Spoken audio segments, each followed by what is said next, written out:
North Africa, 1943. For the American tankers, in their first combat mission of the war, it's a baptism of fire. We thought we had the best equipment and everything. We thought we were well prepared. The general said, "Follow my orders. Attack." Against the German Afrika Korps, it's kill or be killed. Distance 500 yards. Tank at 12:30. Fire at will. Spearheading the German onslaught is Erwin Rommel, the Desert Fox. He would say, it is your task to shoot. Shoot, shoot, shoot. The Americans' only hope is General George Patton. We felt if we had a man that had that much guts, well, we had better have some nerve too. The armies of two of the greatest tank commanders of the Second World War face off turret to turret in the Battle of Tunisia.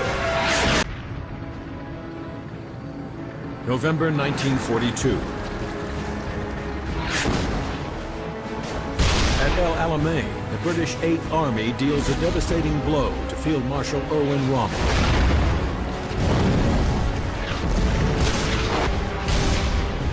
His once mighty Afrika Korps reduced to just 64 tanks.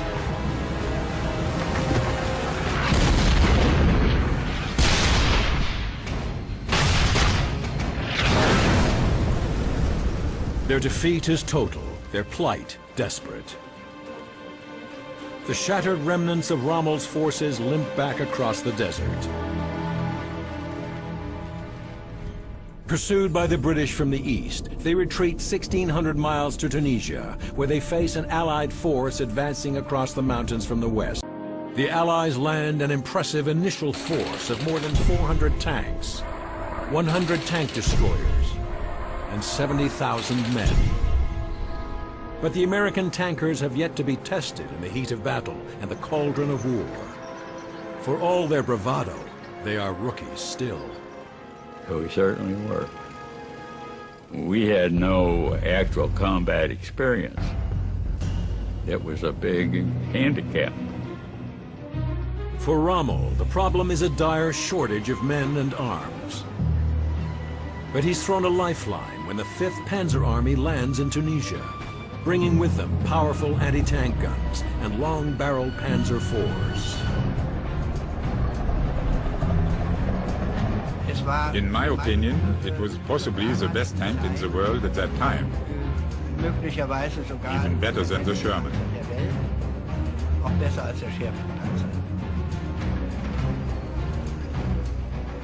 We were under the impression that we were definitely going to be superior to the Americans. By January, the Germans field 300 panzers, over 100,000 troops,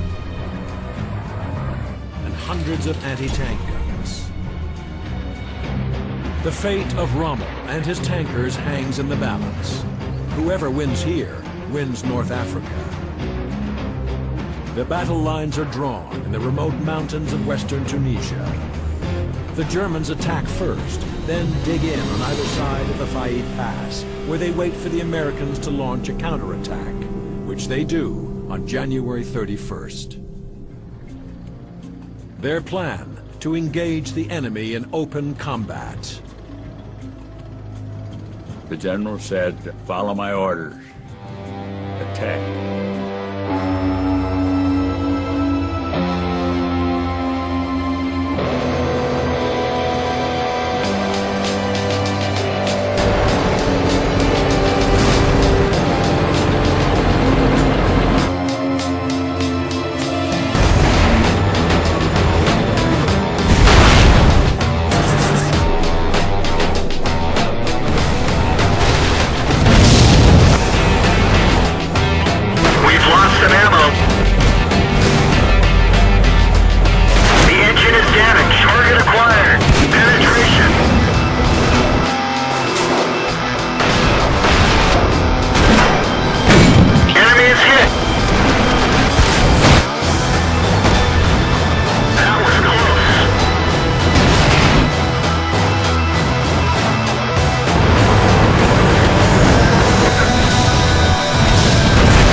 As the dust settles on the mountain pass at Faid, the lessons to be drawn are there for all to see. We thought we had the best equipment and everything, but we finally found out that we didn't. At that time, we just felt we were vastly superior to them in every respect.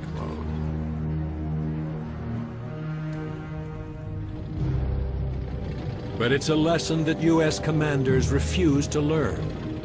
And just 2 weeks later, they will send their tanks down the pass once more.